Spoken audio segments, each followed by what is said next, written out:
workshop of Prakash 2021. In this workshop, we are going to make an intruder alert system. Here we will show you how to make an ID project which identifies a person through face recognition technology and sends us an alert on our social media handles. So now I will give you a roadmap of the workshop. First of all, head of our workshop, Kirti Kavle, will share a 5-minute PPT about PyCharm and IoT. Then Akshit will show us and explain us how to write and run the code with live demonstration. This workshop will be conducted by Kirti Kavle, Akshit Patel, Ronak Chavda, Akash Makhija, Abhijit Bhagwat, Saurabh Behra, and myself, Ishan Joshi. We will all help you out in the workshop. So now Kirti will present the PPT. Over to you, Kirti. Thanks, Ishan, for this nice introduction. So, I welcome you all again in this IoTech EIE workshop. As in this workshop, we are going to make an intruder alert system by using Bolt IoT on PyCharm. So we need to have a basic idea about few elements. So now, I am going to present a presentation which will have some basic information which we will be needed for this workshop. So starting with, what is IoT? The Internet of Things that describes the network of physical objects, things that are embedded with sensors, softwares, and other technology for the purpose of connecting and exchanging data with our devices and the system over the internet. IoT technology is the most synonymous with product pertaining to the concept of smart services like smartphone technologies related to smart home and many more. We will use Bolt IoT for our workshop project. Bolt is an IoT platform made for machine learning. Bolt IoT platform gives you the capability to control your devices and collect the data from IoT devices safely and securely no matter where you are. So now, types of IoT. There are many types of IoTs available in this market. So, some of the leading IoTs available in the market are given below. First is low power wide area network. So, basically a LAN which produces a long range communication. Secondly, we have cellular, which means 3G, 4G and 5G. These are the cellular networks which offers broadband communication by supporting calls and video streamings. Then we have Zigbee and mesh protocols. Zigbee is again a wireless standard which provides a short range communication. Then it is Bluetooth and BLE. Bluetooth is a well-known which is intended for point-to-point or point-to-multipoint data exchange. Then we have Wi-Fi. The Wi-Fi is wireless fidelity, which plays a critical role in providing a high through-output data transfer. Then we have RFID, radio frequency identification. As for now, RFID tags and readers are widely used in the markets. So, proceeding ahead, we have the features of IoT. There are various benefits and features of IoT, such as the speed, easy access, adapting to new standards, using smart devices, gathering rich data, enhanced security measures, reduction in operational cost, and better time management as well. Moving towards the applications of IoT, IoT is used in a lot of technologies around us, and some of the most known applications are smartphone security system, ultra-high speed wireless internet, biometric cybersecurity scanners, industrial automation, autonomous farming equipments, traffic monitoring, smart grid and energy saving, variables such as fitness bands and smartwatches, etc., water supplies, healthcare, and hospitality. Now, Python. As we all know that Python is an interpreted high-level and general-purpose programming language. Python's design philosophy emphasizes code's readability, with its notable use of significant indentation. Its language construct and object-oriented approach aims to help the programmers write clear and logical code for small and large-scale projects.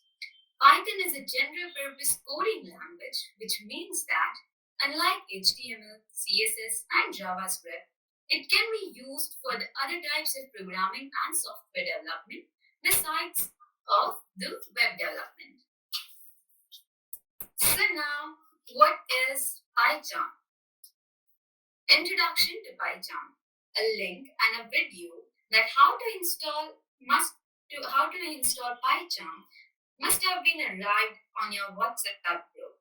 So for this workshop, we are going to use Python code to run our project.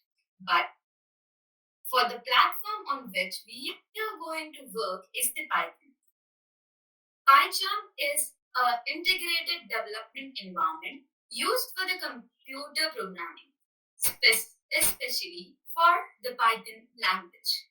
It is developed by the Czech company JetBrains, which provides the code analysis, a graphical debugger, an integrated unit tester, integration with version control system, and supports web development and Django as well as data science with Anaconda. So now, as we have the brief idea about all the elements of this workshop, let's quickly get started by making our IoT project. So for that, I would like to call Akshay for taking this workshop ahead with coding section. Thank you. Thank you for the nice introduction, Kirti. So for our project, we have to develop 3 different codes, which is word utility, dataset and home monitoring system. So first of all, हमें ये code develop करने के लिए PyCharm window के अंदर file में जाके new project पे क्लिक करना है। न्यू प्रोजेक्ट पर क्लिक करके हम एक नया प्रोजेक्ट बना सकते हैं। इसके अंदर इंटरप्रेटर हम सिलेक्ट कर सकते हैं जो हमें हमारे प्रोजेक्ट के अकॉर्डिंग हम चेंज कर सकते हैं। जैसे कि मैंने यूज किया है पाइथन का एनाकोंडा 3.8 इंटरप्रेटर। इसके यूज के थ्रू मैंने मेरा प्रोजेक्ट क्रिएट किया है। सो ये करने के बाद हमें क्रिएट पे क्लिक करना है। ये करते ही आपको ऐसी एक विंडो देखने मिल जाएगी। अब हमें कोड लिखने के लिए एक नई फाइल क्रिएट करनी पड़ेगी। सो उसके लिए हम यूज कर रहे हैं प्रोजेक्ट के ऊपर हम यहाँ फोल्डर के ऊपर राइट क्लिक करके न्यू पे जाके न्यू पाइथन फाइल पे क्लिक करें। अब यहाँ हम हमारी नई फाइल का नाम दे देंगे, जैसे कि मैं दे रहा हूँ volt_util। इतना देने के बाद जैसे आप एंटर करेंगे तो नई एक फाइल क्रिएट हो जाएगी। ऐसा करते करते आपको हर एक फाइल क्रिएट करनी है। अब मैंने पहले से ही मेरा प्रोजेक्ट क्रिएट करके रखा है, तो मैं उसमें ही आपको समझा दूंगा। Now we have to import some libraries like Volt IoT, Daylib, Face Recognition and OpenCV Python। ये 4 लाइब्रेरी का यूज करके हमने हमारा कोड डेवलप किया है। तो ये चारों कोड हमें इंस्टॉल करने के लिए PyCharm के टर्मिनल विंडो में जाके हर एक कोड को इंस्टॉल करना पड़ेगा। सो फर्स्ट ऑफ ऑल हम इंस्टॉल कर रहे हैं Volt IoT।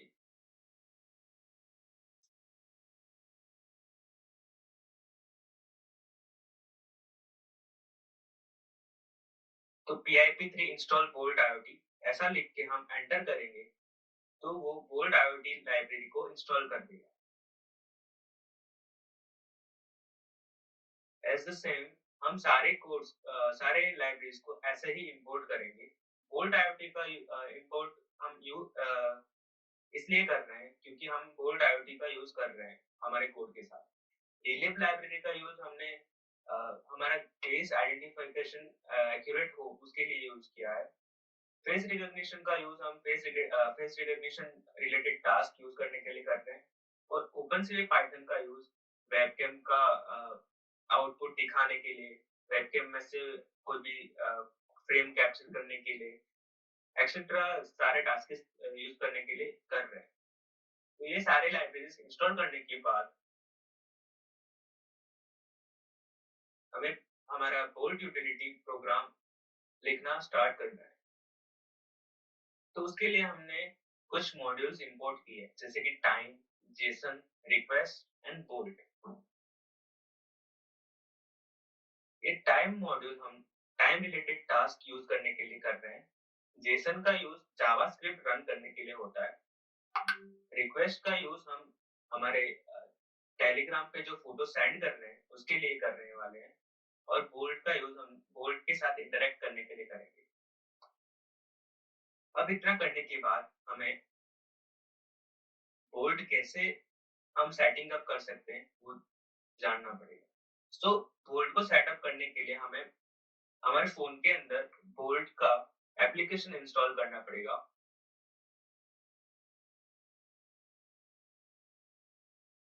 As we download the application, we have to register for the bolt. So registration करने के बाद हमें कुछ ऐसी स्क्रीन देखने मिल जाएगी। इसके अंदर जाके हमें ऐड डिवाइस पे क्लिक करना पड़ेगा और हमारे बोल्ट IoT को हमें पावर देना पड़ेगा। जैसे ही हम पावर देंगे, हमें हमारा बोल्ट IoT इस स्क्रीन के ऊपर विजिबल हो जाएगा। उस पे क्लिक करके हम प्रोसीड पे क्लिक करेंगे। नेक्स्ट पे करते करते हम लास्ट विंडो पे आ जाएंगे। अब बोल्ट IoT हमें उसका एक वर्चुअल हॉटस्पॉट क्रिएट करेगा जिस पे हमें क्लिक करके कनेक्ट करना पड़ेगा, जिससे वो डेटा का बोल्ट IoT का सारा डेटा कलेक्ट कर सके।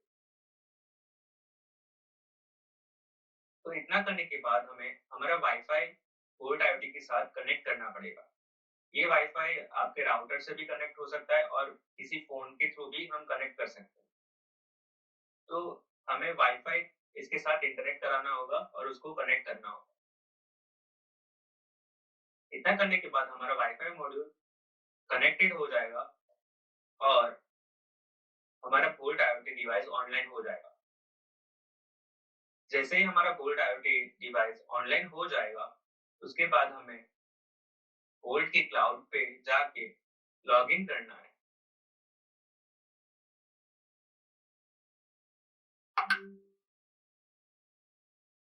जैसे मेरा ये बोल्ट IoT ऑनलाइन दिखा रहा है, तो जो भी मेरा बोल्ट IoT ऑनलाइन दिखा रहा है उसका मैं डिवाइस आईडी और API कॉपी करके हमारे कोड के अंदर यूज करूंगा।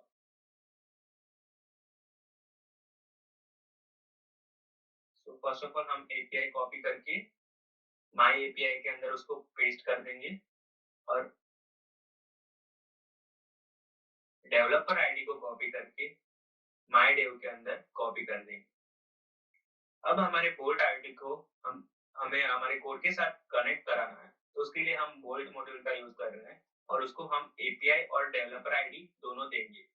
सो वो हम जो भी उसको कोड हाई पल्सेस देने के लिए या लो पल्सेस देने के लिए रिस्पॉन्स देने के लिए हम राइट करेंगे, वो API और डेवलपर आईडी के थ्रू हमारे बोल्ट IoT को इंटरेक्ट करेगा। अब इतना करने के बाद हमें टेलीग्राम पे चैनल और एक बोट क्रिएट करना पड़ेगा। इसके लिए हमें टेलीग्राम को ओपन करना है, वहां जाके हमें पेन आइकन पे क्लिक करना होगा। अब हमें न्यू चैनल पे क्लिक करके एक नई चैनल क्रिएट करनी है। जैसे मैं यहाँ लिख रहा हूँ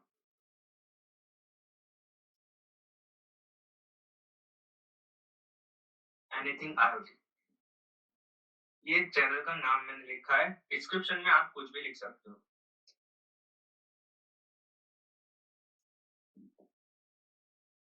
अब हमें इस चैनल का टाइप पब्लिक चैनल रखना पड़ेगा, जिससे हमारा बोट इसके साथ इंटरेक्ट कर सके। अगर हमने इसको प्राइवेट चैनल रखा होगा तो हमारा बोट इसके साथ इंटरेक्ट नहीं कर पाएगा और हमें इंट्रूडर का फोटो हमारे टेलीग्राम के ऊपर रिसीव नहीं होगा। तो पब्लिक चैनल रखने के बाद हमें इसका यूजर नेम डिफाइन करना पड़ेगा।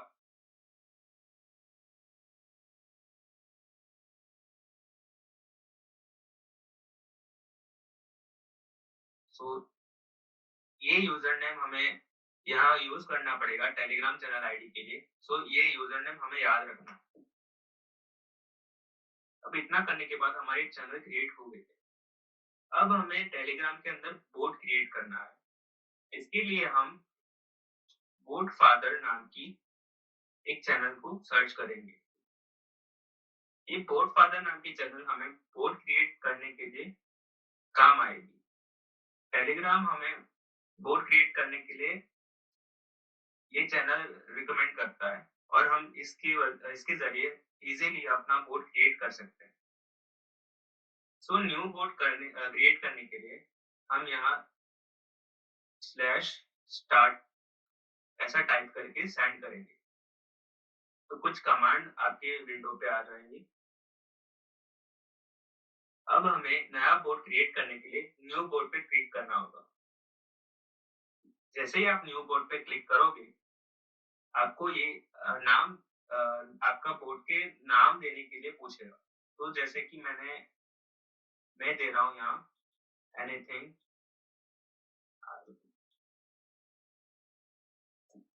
मैंने चैनल का नाम और बोट का नाम सेम ही रखा है, आप उसको डिफरेंट भी रख सकते हो। अब उसको हम यूजर नेम देना पड़ेगा।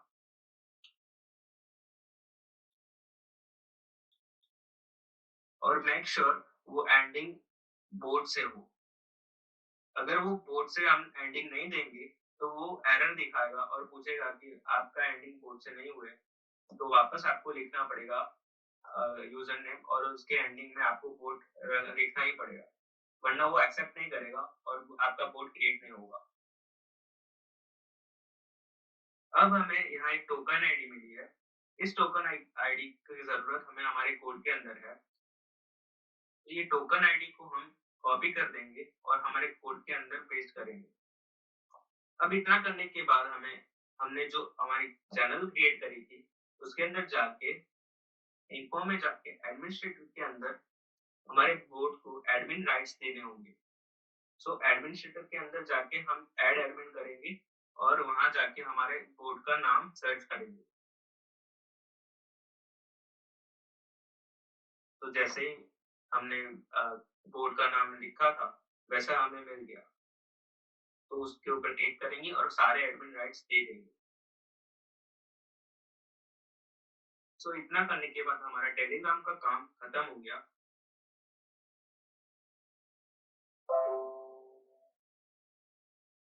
अब हमने जो टेलीग्राम चैनल आईडी क्रिएट करी थी उसका यूजर नेम @ करके यहाँ पेस्ट करना है और जो हमने टोकन आईडी कॉपी करी थी उसको बोट लिखने के बाद सारी टोकन आईडी हमें यहाँ पेस्ट करनी है। सो हमने चैनल आईडी और बोट आईडी डिफाइन कर दिए हैं। अब हमें नॉन पर्सन अगर कोई एंटर हुआ तो उस टाइम पे हमारा बोट एलईडी एक बार ब्लिंक करके बंद कर दे, ऐसा प्रोग्राम क्रिएट करना है। सो उसके लिए हम फॉर लूप का यूज कर रहे हैं।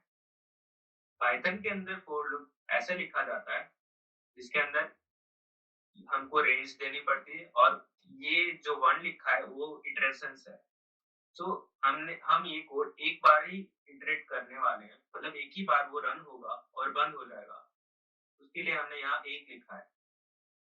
अब हमें बोल्ट आईओटी को कनेक्शन करने होंगे। तो वो कनेक्शन करने के लिए हम एक बजर, एलईडी और जंपर वायर्स और ब्रेडबोर्ड का यूज कर रहे हैं। So as you see, ये बोल्ट आईओटी है। ये ब्लू और ग्रीन लाइट अगर स्टेबल दिखा रही हो तो वो क्लाउड के साथ कनेक्टेड है। अगर ब्लू लाइट स्लोली ब्लिंक कर रही होगी तो वो कनेक्शन एस्टेब्लिश करने की कोशिश कर रहा है। अब हमें कनेक्शन करने के लिए बजर के पॉजिटिव टर्मिनल के साथ हमें 1 नंबर की पिन कनेक्ट करनी है और एलईडी के पॉजिटिव टर्मिनल के साथ हमें 0 नंबर की पिन कनेक्ट करनी है। अब दोनों को ग्राउंड देना है। सो ऐसे ही हमने हमारा बोल्ट आईओटी कनेक्ट किया है। इतना करने के बाद हमें हमारे 0 नंबर जिस पे हमने एलईडी कनेक्ट करी है उसको हाई पल्सेस देने हैं। तो उसके लिए हम लिख रहे हैं response is equal to my port dot digital write 0 high. तो 0 नंबर की पिन को वो हाई पल्स देगा और उसको हम 2 सेकंड का डिले दे रहे हैं, इसके लिए हम लिख रहे हैं time dot sleep in the bracket 2। तो वो 2 सेकंड का डिले लेके उसको लो पल्स देगा। तो लो पल्स देने के लिए हम वापस लिख रहे हैं might bolt dot digital write 0 comma लो। तो वो जो हाई पल्स हमने दिया था उसको ओवरराइड करके उसको लो पल्स देगा। मतलब हाई पल्स मतलब उसको ऑन करेगा और लो पल्स मतलब उसको ऑफ करेगा। ये इटरेशंस एक ही बार होगा और वो उसके बीच में 2 सेकंड का गैप मिलेगा। मतलब 2 सेकंड के लिए हमारी एलईडी लाइट ऑन रहेगी। अब ऐसे ही अगर कोई इंट्रूडर एंटर हुआ तो उस टाइम पे हम बजर को भी एक्टिवेट करेंगे और एलईडी को भी एक्टिवेट करेंगे और ये बजर और एलईडी हम 3 बार इटरेट कराएंगे, मतलब 3 बार ऑन ऑफ कराएंगे और उसके बीच का गैप 2 सेकंड का होगा। तो उसके लिए हमने लिखा है फॉर आई इन रेंज 0, 3। ये 3 इटरेशन करने के लिए हमने यहाँ 3 लिखा है। अब जैसे हमने नॉन एंट्री के लिए लिखा था वैसे ही हम यहाँ हाई और लो पल्सेस दे रहे हैं। सिर्फ यहाँ एक लाइन नई ऐड हो गई है, response equal to my bolt dot digital write 1 और उसको हाई पल्स दे रहे हैं। 1 पे हमने बजर कनेक्ट किया था तो बजर भी उस टाइम पे एक्टिवेट हो जाएगा और हमें बजर की साउंड सुनने मिल जाएगी। ये इटरेशन 2 सेकंड के लिए ऑन रहेगा, उसके बाद हम उसको लो पल्सेस दे रहे हैं। सो ये इटरेशन 3 बार होंगे। पहले ऑन होगा, 2 सेकंड की गैप के लिए वो ऑन रहेगा, उसके बाद बंद हो जाएगा। वापस वो ऑन होगा, 2 सेकंड के लिए ऑन रहेगा, वापस बंद हो जाएगा। ऐसा ऐसा 3 बार होगा और उसके बाद वो बंद हो जाएगा। अब हमें टेलीग्राम पे फोटो सेंड करने के लिए एक वेरिएबल डिफाइन करना पड़ेगा, जिसको हमने डिफाइन किया है सेंड टेलीग्राम अलर्ट फोटो। ये डिफाइन करने के बाद हम हमारा फोटो टेलीग्राम पे हम भेज सकते हैं। तो टेलीग्राम को हम कनेक्ट करने के लिए हम उसके ऑफिशियल यूआरएल को यूज कर रहे हैं api.telegram.org। इसके थ्रू हम हमारे पोर्ट के साथ इंटरेक्ट करा सकते हैं और उसको इंस्ट्रक्शंस दे सकते हैं कि फोटो सेंड करना है, क्या डिटेल्स सेंड करनी है या कोई टेक्स्ट सेंड करना है। सो हम यूआरएल को एंटर करेंगे, उसके बाद हमारी पोर्ट आईडी प्रोवाइड करेंगे। हमने पहले ही हमारी पोर्ट आईडी यहाँ प्रोवाइड करी है तो हम उसको कॉल कर रहे हैं टेलीग्राम पोर्ट आईडी। तो हमारी पोर्ट आईडी यहाँ आ जाएगी और हम उसको एक इंस्ट्रक्शन दे रहे हैं सेंड फोटो। तो जो भी फोटो हमको सेंड करना है वो ये इंस्ट्रक्शन के थ्रू वो सेंड कर देगा। अब हमें डेटा में हमारे चैनल आईडी डालनी पड़ेगी कि कौन सी जगह पे हमको वो फोटो सेंड कराना। तो वो डेटा के अंदर हम डाल सकते हैं। तो हमने डाला है चैनल आईडी, हमने चैनल आईडी पहले से ही प्रोवाइड किया है तो हम उसको कॉल कर रहे हैं वापस टेलीग्राम अंडरस्कोर चैनल आईडी।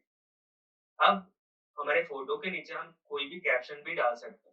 जैसे मैंने यहाँ कैप्शन डाला है अलर्ट न्यू इंट्रूडर। तो जैसे ही कोई नया फोटो आएगा कोई इंट्रूडर का तो उसके नीचे हम मुझे कैप्शन में लिखा आएगा अलर्ट न्यू इंट्रूडर। हर बार जितनी बार भी कोई भी नया फोटो आएगा हर बार अलर्ट न्यू इंट्रूडर ऐसा लिखा आएगा।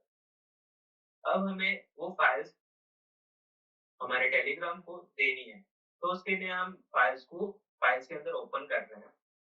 इसके लिए हमने ये कोड का यूज किया है फाइल्स ओपन फोटो। जो हमने टेम्परेरी सेव किया था वो फोटो यहाँ ओपन हो जाएगा और इसका यूज हम टेलीग्राम को फोटो सेंड करने के लिए करेंगे।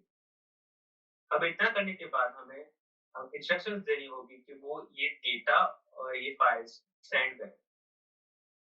तो उसके लिए हम रिक्वेस्ट कर रहे हैं पोस्ट करने के लिए जो यूआरएल को टारगेट करेगा और पैराम्स में जो हमने डेटा डाला था उसके जरिए फाइल्स का जो डेटा होगा उसको सेंड कर देगा। पैराम्स ये पैराम एचटीटीपी के अकॉर्डिंग जो भी टास्क होते हैं, जैसे कि एचटीटीपी के थ्रू हमें कोई डेटा सेंड करना है या डेटा फाइंड करना है, वो सारे डेटा जो भी करना होता है टास्क वो यूज करने के लिए पैराम्स का यूज होता है। तो हमने डेटा को फरांस के थ्रू टेलीग्राम को भेजा और हम हमारे चैनल के अंदर हमने जो हमारी फाइल भेजनी होती है वो सेंड कर दी।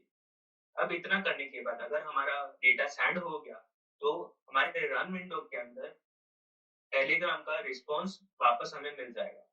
वो टेलीग्राम का रिस्पॉन्स हम प्रिंट करा देंगे टेक्स्ट के फॉर्म में, और जो भी टेलीग्राम का डेटा होगा हम उसको स्टोर कर रहे हैं जेसन के थ्रू। ये जेसन वो जावास्क्रिप्ट का यूज करेगा और जो भी रिस्पॉन्स टेक्स्ट होगा उसको स्टोर करेगा और हमें रन विंडो के अंदर दिखाएगा हमारी डिटेल्स क्या क्या है, हमारा फोटो कौन सी साइज का था, कब भेजा, कौन से चैनल पे भेजा, कौन से पोर्ट के थ्रू भेजा और वो कितने बजे भेजा, वो सारी डिटेल्स हमें रन विंडो के अंदर मिल जाएगी। अब इतना करने के बाद अगर अगर हमारा फोटो कभी भी सेंड नहीं हुआ, कोई एरर आई, तो उसके लिए हमने एरर कोड भी लिख के रखा है। सो अगर कोई एरर आ गई तो an error occurred in sending the alert message via Telegram, ऐसा हमको शो करेगा। और प्रिंट ई, वो ई नीचे लिख देगा कि एरर आई है, तो हमें वापस कोड में जाके देखना पड़ेगा कि क्यों कोई एरर आई है और हमें ट्रबल शूट करना पड़ेगा। पर मोस्टली ये नहीं आती और हमारा कोड सक्सेसफुली रन कर रहता है। अब इतना करने के बाद हमें डेटा सेट क्रिएट करना पड़ेगा। इसके लिए हम वापस से हमारे फोल्डर के ऊपर जाके न्यू करके पाइथन फाइल क्रिएट करेंगे, उसको डेटा सेट नाम देंगे। तो नई फाइल जनरेट करने के बाद हम उसके अंदर कुछ मॉड्यूल्स इंपोर्ट करेंगे, जैसे कि फेस रिकॉग्निशन, पाथ और टाइम। फेस रिकॉग्निशन का use face recognition related task use करने के लिए होता है। पाथ का यूज हम हमारे डेटा स्टोर हमने किया है उसको रिट्रीव करने के लिए कर रहे हैं। जैसे कि हमने हमारे ए ड्राइव के अंदर माय नाम के फोल्डर के अंदर हमने हमारा डेटा स्टोर किया है, तो उसको रिट्रीव करने के लिए हम पाथ मॉड्यूल का यूज करते हैं। और टाइम मॉड्यूल का यूज हम टाइम रिलेटेड टास्क करने के लिए करते हैं पाइथन के अंदर। अब इतना करने के बाद हमें नोन नेम्स स्टोर करने पड़ेंगे। जैसे कि मैंने मेरा नाम यहाँ स्टोर किया है नोन नेम्स के अंदर। मैट्रिक्स के अंदर, कोर्स के अंदर हमारा नाम हम स्टोर कर सकते हैं। अगर आपको मल्टी पर्सन डिटेक्शन के लिए ये कोड रन कराना है तो इसके लिए आपको यहाँ कॉमा करके दूसरे पर्सन का नाम कोर्स के अंदर स्टोर करना पड़ेगा। सो ये डायनेमिक कोड है और मल्टी पर्सन डिटेक्शन के लिए भी यूज हो सकता है। अब इतना करने के बाद आपको सारा डेटा एनकोड करना पड़ेगा। तो सारा डेटा एनकोड करने के लिए हम नॉन एनकोडिंग का यूज करेंगे। इन नॉन एनकोडिंग वेरिएबल के अंदर हम खाली मैट्रिक्स रख रहे हैं अभी, क्योंकि वो जो डेटा होगा वो एनकोड करके लास्ट में अपेंड करके जो लिस्ट बनेगी वो डेटा यहाँ आके स्टोर हो जाएगा। सो अभी हमें इसको खाली रखना जरूरी है। अब इतना करने के बाद हमें जनरेट नॉन फेस एनकोडिंग ये वेरिएबल डिफाइन करना पड़ेगा। तो जैसे ही हम इसको कॉल करेंगे तो इसके अंदर का जो भी कोड होगा वो उस टाइम पे रन कर देगा। अब जैसे ही ये कोड को हम कॉल करेंगे वो प्रिंट करेगा generating data set for the known persons. तो हमें पता चलेगा कि वो डेटा सेट जनरेशन उसने स्टार्ट कर दिया है। अब वो डेटा सेट जनरेशन कितने टाइम में हुआ उस वो जानने के लिए हम start is equal to time dot time इसका यूज कर रहे हैं। इसके जरिए हम जान सकते हैं कि उसने डेटा सेट कितने सेकंड्स में खत्म किया। ये डेटा काउंट हमको इनिशियलाइज करना पड़ेगा 0 से, जिससे हमें पता चले कि हमने कितना डेटा काउंट किया है और कितना डेटा हमने हमारे फोल्डर के अंदर डाला था और इसने कितना डेटा आइडेंटिफाई किया। अब इतना करने के बाद हमें हमारा डेटा रिट्रीव करना पड़ेगा जहां हमने स्टोर किया है। जैसे कि मैंने ए ड्राइव के अंदर माय नाम के फोल्डर के अंदर डेटा सेव किया है, तो हम उसके लिए हम इमेज पाथ वेरिएबल का यूज कर रहे हैं। ये वेरिएबल हमने डिफाइन किया है जो पाथ के अंदर से हमारा जो डेटा होगा वो लोड करेगा। हमारा डेटा डॉट जेपीजी के फॉर्म में ही है सारा, और ये डेटा जेपीजी के फॉर्म में रखना जरूरी है। अगर कोई और फॉर्म में होगा तो वो उसको आइडेंटिफाई नहीं करेगा और हम लोड नहीं कर पाएगा। सारा डेटा जेपीजी के फॉर्म में रखना जरूरी है। इसके अलावा जेपीजी डॉट पीएनजी ऐसे अलग अलग एक्सटेंशन भी होते हैं और हमारा स्मार्टफोन मोस्टली जेपीजी का यूज करता है, पर हमें जेपीजी में कन्वर्ट करके हमारा डेटा यहाँ स्टोर करना पड़ेगा। अब इतना करने के बाद जैसे ही वो दूसरे डेटा को आइडेंटिफाई करेगा, वो डेटा काउंट को इंक्रीमेंट करेगा।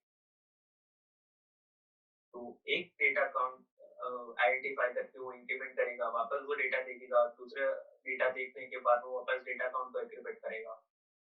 इतना करने के बाद जैसे ही हमारा डेटा खत्म हो जाए आइडेंटिफाई करना, उसको वो नॉन इमेज के अंदर लोड कराना पड़ेगा हमें। तो उसके लिए हम face recognition dot load image file इसका यूज कर रहे हैं। लोड इमेज फाइल एल्गोरिथम का यूज करके हम हमारा डेटा जो हमने इमेज पाथ के अंदर लोड कराया था उसको नॉन इमेज के अंदर लोड करा सकते हैं। नॉन इमेज के अंदर हमने सिर्फ उसका डेटा काउंट लोड कराया था और सारा जो डेटा होगा वो हम नॉन इमेज के अंदर इस एल्गोरिथम के थ्रू लोड करा सकते हैं। तो हमने अब इमेज को लोड कराया है नॉन इमेज के अंदर। इतना करने के बाद अभी हमें फेशियल एनकोडिंग करनी होगी। हमें हर फेस को एनकोड करके उसको एनकोडिंग लिस्ट क्रिएट करनी पड़ेगी, जो हम ग्लोबल एनकोडिंग जो हमने ब्लैंक मैट्रिक्स रखा है उसके अंदर अपेंड कर सके, लिस्ट बना सके।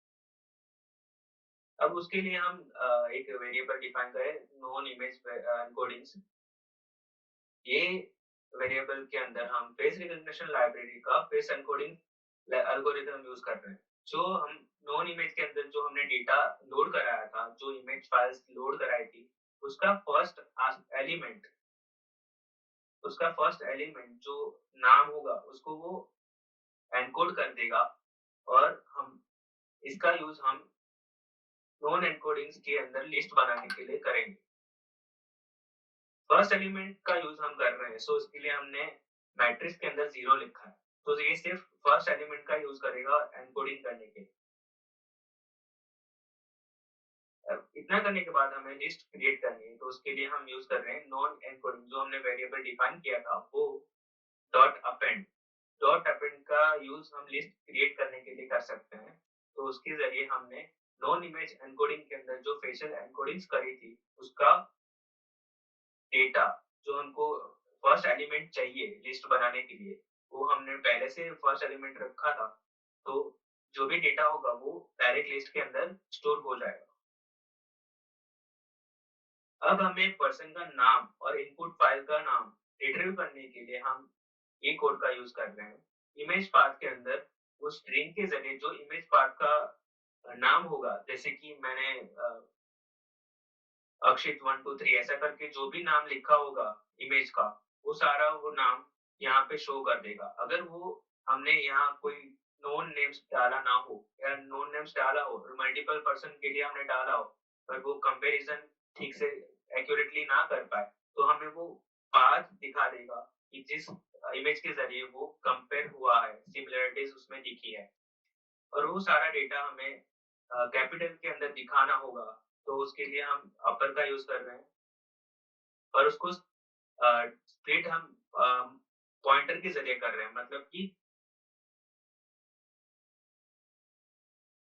जैसे कि मेरा नाम है अक्षित डॉट 1 2 3 तो और डॉट जेपीजी के फॉर्म में होगा, तो उसको जो स्प्लिट करना है डॉट जेपीजी और मेरे नाम को, तो वो सेपरेशन के लिए हम फुल स्टॉप का यूज कर रहे हैं। वो फुल स्टॉप के आगे और पीछे वो सेपरेट कर देगा। ऐसे करके वो नॉन नेम्स के अंदर अपेंड कर देगा वो लिस्ट और सेव कर देगा दूसरे बार रिकॉग्निशन के लिए। अब इतना करने के बाद हमारा डेटा सेट जनरेशन कंप्लीट हो जाएगा और वो डेटा सेट जनरेशन कितने डेटा का हुआ वो काउंट जो हमने काउंट के अंदर सेव किया था वो इंक्रीमेंट कर करके, और वो टाइम कितना उसने लिया डेटा सेट जनरेशन के लिए वो शो करने के लिए हम टाइम जो अभी का प्रेजेंट टाइम है, जो हमारा कंप्यूटर गिनता रहता है, वो टाइम माइनस स्टार्ट टाइम जो हमने स्टार्ट किया था टाइम, वो इतना करने के बाद हमें जो टाइम इसने लिया होगा ये डेटा सेट जनरेशन के लिए, वो हमें शो कर देगा और मोस्टली वो सेकंड्स के अंदर शो करेगा, तो इसलिए हम सेकंड्स यहाँ पहले से लिख के रखते हैं। अब हमें नोन लिस्ट प्रिंट करानी है, जैसे कि हमने कोई डेटा डाला है, उसका नाम हमने पहले से रखा है और कोई कंपैरिजन किया और हमारा नोन पर्सन ही वो एंटर हो रहा है, तो वो नाम हमको प्रिंट कराना है। तो उसके लिए हम नेम्स वेरिएबल के अंदर हमारा नोन नेम्स का जो भी डेटा होगा उसको इंपोर्ट करा रहे हैं और उसको प्रिंट करा रहे हैं। तो जैसे ही हम प्रिंट नोन लिस्ट को कॉल करेंगे, वो ये कोड रन करके हमारा नाम होगा उसको प्रिंट करा देगा। अब इतना करने के बाद हमारा ये दोनों कोड का काम खत्म हो गया, कोड यूटिलिटी और डेटा सेट। हमें ये दोनों को एक-एक बार रन कराना होगा, जिससे हम इसको वेरिएबल के अंदर डिफाइन कर सकें। अब इतना करने के बाद हमारा कोड फिनिश हो गया रन करके। अब हमें नया एक कोड क्रिएट करना पड़ेगा। सो हम वापस फ़ोल्डर के ऊपर क्लिक करके न्यू करके पाइथन फाइल क्रिएट करेंगे और उसको नाम देंगे ऑन मॉनिटरिंग। इतना करने के बाद हमें उसमें कुछ मॉड्यूल्स इंपोर्ट करने हैं, जैसे कि ओएस, CV2, फेस रिकॉग्निशन, और हमने जो ये पाइथन फाइल्स बनाई है, बोल्ड यूटिलिटी और डेटा सेट, उनको वेरिएबल के थ्रू इंपोर्ट करना है। सो उसके वो करने के लिए हमने यूज किया इंपोर्ट बोल्ड यूटिलिटी। जो हमने यहाँ नाम दिया था वही सेम नाम यहाँ वापस दे रहे हैं और उसको व्यू करके इंपोर्ट करा रहे हैं और डेटा सेट को हम डीएस करके इंपोर्ट करा रहे हैं। ओएस मॉड्यूल का यूज ऑपरेटिंग सिस्टम का जो भी टास्क होंगे, जैसे कि हमें कोई फोटो डिलीट करना हो या ऑपरेटिंग सिस्टम में से कोई भी विंडो ओपन करना हो या उसको क्लोज करना हो, ऐसे कोई टास्क यूज करने के लिए हम उसको इंपोर्ट कर रहे हैं। बाद में CV2 का यूज करके हम वेबकैम को ओपन कर सकते हैं, उसके अंदर का जो आउटपुट होगा उसको कैप्चर कर सकते हैं। उसके बाद उस पे हम टेक्स्ट डाल सकते हैं, रेक्टेंगल, मतलब कुछ भी कोई शेप हम हमारे फेस के ऊपर क्रिएट करा सकते हैं। तो वो सारे टास्क करने के लिए हम CV2 का यूज करेंगे। फेस रिकॉग्निशन का task face recognition related task use करने के लिए होता है। अब हमें डेटा सेट जनरेट करना पड़ेगा। सो हमने यहाँ जो डिफाइन किया था जनरेट नोन फेस एनकोडिंग्स, इसको हम कॉल कर रहे हैं वापस यहाँ डेटा सेट के अंदर वो स्टोर हुआ है। तो इसलिए हमने डीएस लिख के हमने डॉट करके वो सारा जो हमने डिफाइन किया था उसको कॉल करा है। डीएस हमने इसलिए लिखा क्योंकि वो डेटा सेट के अंदर स्टोर किया है। इतना करने के बाद वो डेटा सेट जनरेशन स्टार्ट कर देगा और वो सारा कोड उस टाइम पे रन करेगा जो जनरेट नॉन फेस एनकोडिंग के अंदर होगा।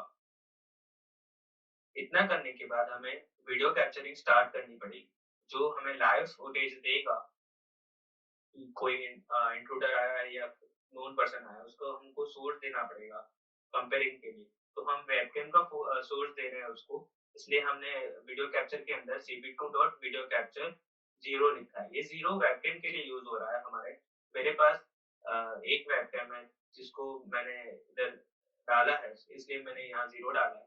अगर आपके पास एक से ज्यादा वेबकैम होंगे तो सेकंड वेबकैम को यूज करने के लिए हम यहाँ 1 लिखेंगे। ऐसे करते करते हम उसको चेंज कर सकते हैं।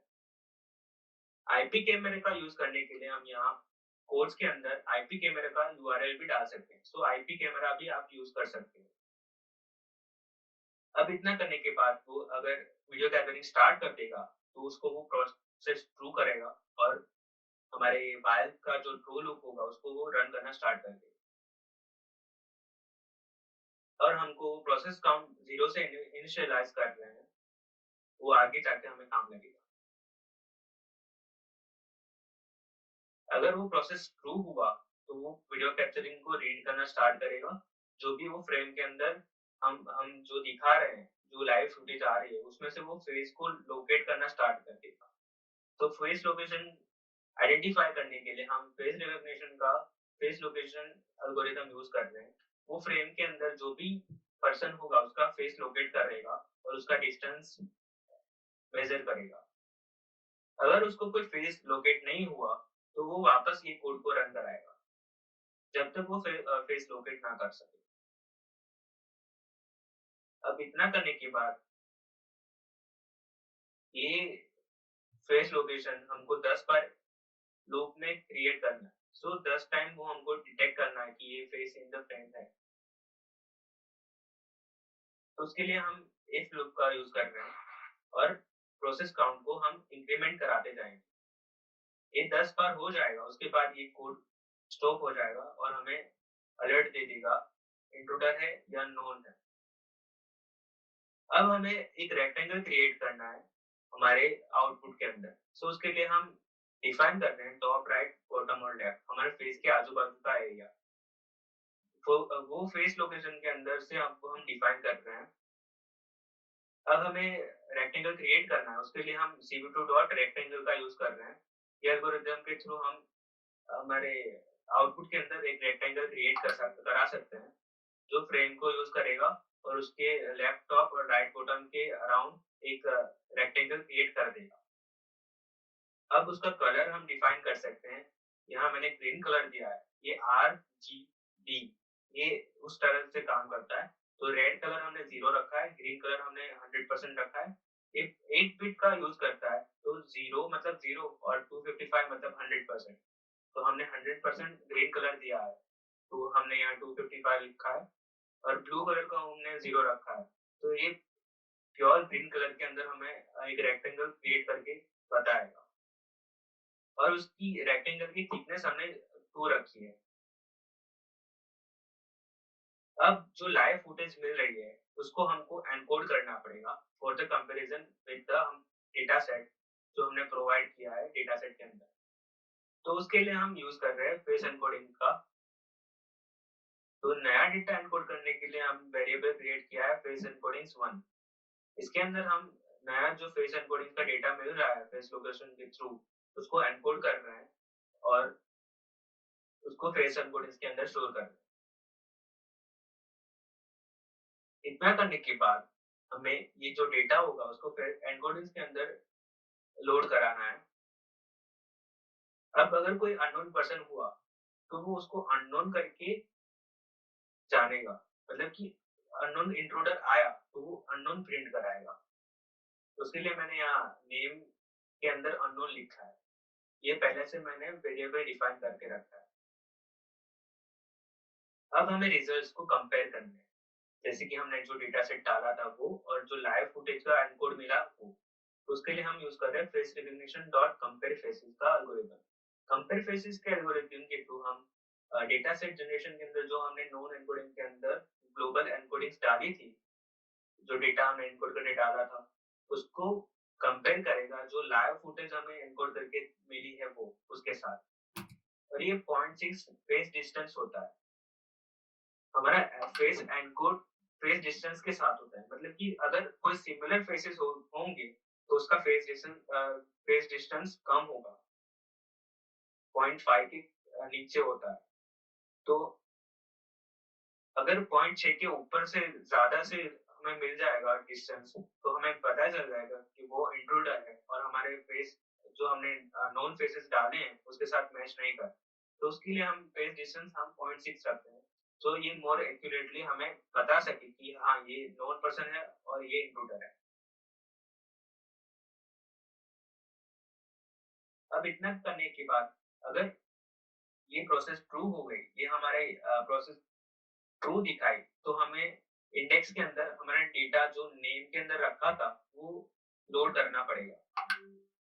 तो वो लोड करने के लिए हम data set dot non names का यूज कर रहे हैं और उसको इंडेक्स के अंदर लोड करा रहे हैं। अब ये जो नेम होगा उसको हमें प्रिंट कराना है, तो हम यूज कर रहे हैं हे वेलकम बैक। जो भी नेम हमने डेटा सेट के अंदर प्रोवाइड किया है वो नेम को वो यूज करेगा और यहाँ लोड करेगा और हमें प्रिंट करा के शो करेगा। अब इतना करने के बाद हमें बोल्ट यूटिलिटी के अंदर जो हम नोन एंट्री के लिए कोड लिखा था, जैसे कि वो कोई नोन पर्सन आए तो एलईडी 2 सेकंड के लिए ब्लिंक होगी और ऑफ हो जाएगी।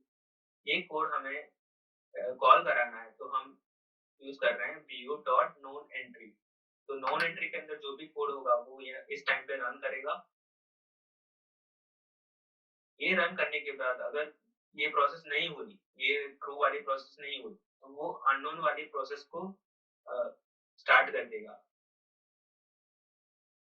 पर इस टाइम पे हमें ये अगर ट्रू प्रोसेस हो गई तो हमें एक टेक्स्ट शो कराना है हमारे रेक्टेंगल के नीचे। जैसे कि ये हमारा पर्सन है उसका नाम शो कराना है, या अननोन पर्सन है तो अननोन शो कराना है।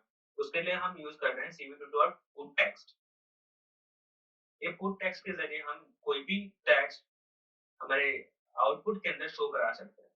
तो हम फ्रेम का यूज कर रहे हैं, जो हमारा आउटपुट है उसके अंदर हम नेम का यूज करेंगे। जो हमने नेम यहाँ स्टोर किया है इंडेक्स के अंदर, उसका यूज करके हम हमारे ये डायमेंशंस है हमारे रेक्टेंगल के नीचे के, मतलब हमें रेक्टेंगल के नीचे हमें वो टेक्स्ट शो कराना है। तो उसके लिए हम लेफ्ट तो हम वही रखेंगे, हमें बॉटम के नीचे 35 - 6 ये मेजरमेंट के थ्रू वो टेक्स्ट शो कराना है।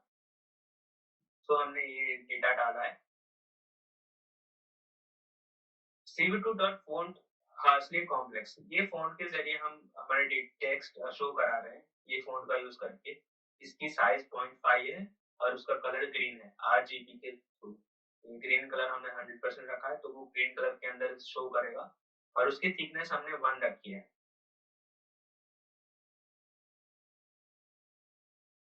अब हमारी प्रोसेस 10 बार इटरेट हो गई और ये प्रोसेस हमारी कंप्लीट नहीं हुई नॉन पर्सन के लिए, तो वो अननोन पर्सन का जो भी डेटा होगा उसको वो एक्टिवेट करेगा, और जो उसके अंदर कोड हमने लिखा होगा उसको वो रन कराएगा। तो जैसे ही हमारा ये 10 बार इटरेशन कंप्लीट हुआ और हमारा प्रोसेस कंप्लीट नहीं हुआ, मतलब नॉन पर्सन वाला, तो वो प्रिंट कराएगा अलर्ट इंट्रूडर एंट्री। और इतना करने के बाद हम कॉल करा रहे हैं इंट्रूडर एंट्री वाले कोड को, जो बोल्ट यूटिलिटी के अंदर हमने लिखा था। तो उसके लिए हम view.intruder entry का यूज कर रहे हैं, जिससे वो कोड यहाँ, जिससे ये कोड यहाँ रन होगा। अब हमें वो इंट्रूडर की इमेज को टेलीग्राम पे भेजना है, तो उसके पहले हमें उस फ्रेम को हमें सेव करना पड़ेगा। तो वो सेव करने के लिए हम cv2 का यूज कर रहे हैं, cv2.imwrite। उसके अंदर हम कुछ भी नाम लिख सकते हैं .jpg, ये jpg उसका एक्सटेंशन है। तो ये डेटा हमें फ्रेम के जरिए सेव हो जाएगा। तो फ्रेम के अंदर जो लास्ट इमेज होगी, इंट्रूडर एंटर हुआ और ये 10 बार जो इटरेशंस कंप्लीट हुई, उस टाइम पे जो लास्ट फ्रेम होगी वो उसको कैप्चर करेगा और टेम्पररी सेव करेगा। अब ये टेम्पररी सेव डेटा हमें टेलीग्राम के थ्रू भेजना है, तो हम सेंड टेलीग्राम अलर्ट, जो हमने कोड लिखा था टेलीग्राम के लिए, उसको कॉल कराना है। तो ये डेटा हमें कॉल करा के जो डेटा होगा उसको हम टेलीग्राम के थ्रू भेज सकते हैं। तो जो भी डेटा हमने फोटो लिखा है, फोटो डाला था, उसका नाम यहाँ हम डाल रहे हैं, क्योंकि हमने यहाँ फोटो का सिर्फ फोटो लिखा था, तो हमें वो डिफाइन करना पड़ेगा कि हमें क्या भेजना है। तो हमने जो डेटा हमने कैप्चर किया है उसका नाम यहाँ वापस डाल रहे हैं। अब इतना करने के बाद अगर ये फोटो सेंड हो गया, तो हमें वो टेम्पररी फोटो हमारे ऑपरेटिंग सिस्टम में से निकालना है। तो उसके लिए हम यूज कर रहे हैं os.remove, जो हमने फोटो सेव किया उसका नाम। सो इतना करने के बाद हमारा जो टेलीग्राम में फोटो सेंड हो गया, उसके बाद हमारे कंप्यूटर वो टेम्पररी फाइल को सेव नहीं रखेगा और जो टेम्पररी डेटा सेव हुआ होगा उसको वो रिमूव कर देगा। अब इतना करने के बाद हमें हमारा आउटपुट शो कराना है, तो वो नई विंडो में एक शो कराएगा। तो उसके लिए हम यूज कर रहे हैं cv2.imshow। जो भी डेटा हम कलेक्ट कर रहे हैं वो हमें एक नई विंडो के अंदर शो हो जाएगा। जो आउटपुट है उसका हम लिंक दे रहे हैं यहाँ फ्रेम, और वो आउटपुट का जो नया विंडो खुलेगा उसको हम वेबकैम नाम दे रहे हैं। इतना करने के बाद हम उसको डिले दे रहे हैं 100 मिली सेकेंड्स का। और ये कोड हम लिख रहे हैं क्योंकि अगर कोई गलती से वो डेटा विंडो को क्लोज करने की ट्राई करे पर वो क्लोज नहीं कर पाए जब तक कि ये कोड रन हो रहा है। सो वो जब जब भी नई विंडो क्रिएट होगी उसको हम ऑफ नहीं कर पाएंगे जब तक ये कोड रन हो रहा होगा। इतना करने के बाद हमें वीडियो कैप्चर को बंद करना है। इसके लिए हम यूज कर रहे हैं वीडियो कैप्चर डॉट रिलीज, और जो भी नई विंडो उसने क्रिएट करी है cv2 के जरिए उसको डिस्ट्रॉय करने के लिए यूज कर रहे हैं cv2 dot destroy all Windows.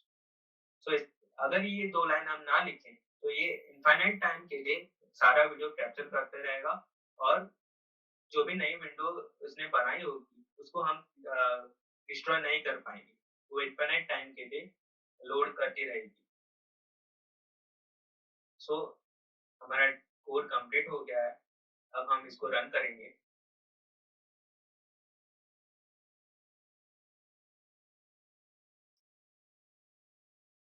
जैसे ही हमारा डेटा सेट जनरेशन चालू होगा वो नॉन पर्सन का नाम ढूंढना चालू कर देगा, और डेटा सेट कंप्लीशन कितना हुआ, जैसे मैंने 4 डेटा डाले थे वो दिखाएगा, और कितने सेकंड में खत्म हुआ वो दिखाएगा।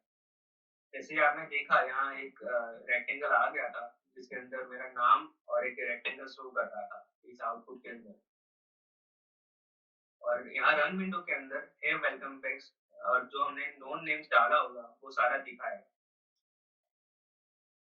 और आप देख सकते हो जैसे ही हम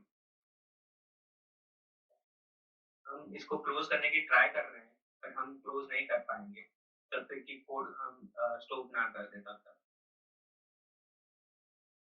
अब आप देख सकते हो मेरी कैमरा की विंडो में ये बोल्ट IoT अगर नॉन पर्सन को आइडेंटिफाई करेगा तो वो 2 सेकंड के लिए LED ब्लिंक कराएगा।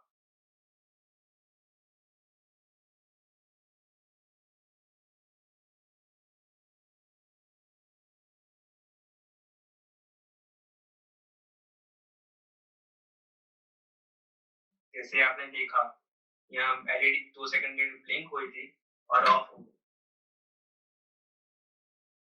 अब अगर अननोन पर्सन वो आया कोई, जैसे कि मैं अभी यूज कर रहा हूँ एक बुक के फोटोज को एज अननोन पर्सन,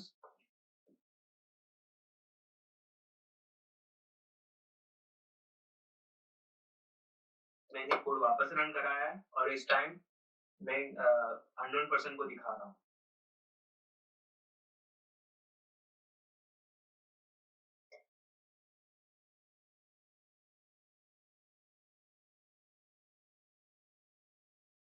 जैसे ही आप देख सकते हो ये मल्टीपल पर्सन्स को अननोन पर्सन आइडेंटिफाई कर सकता है, और हमारा बोल्ट IoT बजर के साथ LED ब्लिंक कर रहा है। ये 3 बार उसने कराया और उसके बाद ऑफ हो गया। अब इतना करने के बाद हमें टेलीग्राम के ऊपर एक नया इमेज मिल गया है, और उसका जो रिजल्ट था वो हमें यहाँ प्रिंट करके उसने दिखा दिया है। मैसेज आईडी कौन सी थी, सेंडर चैट कौन सा था, उसकी आईडी कौन सी थी, कौन से चैनल के ऊपर उसने भेजा, उसका यूजर नेम क्या था, कौन सा टाइप था, चैनल था या कोड था, सारा जो भी डिटेल्स होगी वो हमें यहाँ शो कर देगा। और हाँ, आपको ये सारे कोड्स आपको इवेंट के एंडिंग के बाद मिल जाएंगे। ये हमें फाइल साइज भी दिखा देगा कि हमने कौन सी फाइल साइज के थ्रू ये कोड ये इमेज भेजा है, और उसकी विड्थ और हाइट भी यहाँ शो करेगा। जैसे ही आपने देखा मुझे टेलीग्राम के ऊपर एक नोटिफिकेशन आ गया है, और जो हमने अभी लाइव फोटो कैप्चर करी है लास्ट उसकी जो फ्रेम होगी वो हमें कैप्चर करके वो सेंड कर देगा। और मैंने जो कैप्शन डाला था अलर्ट न्यू इंट्रूडर, वो हर बार जब भी वो नई फोटो मेरे को भेजेगा उस टाइम वो वापस कैप्शन डाल के यहाँ मेरे को नई फोटो भेजेगा। तो दैट्स इट।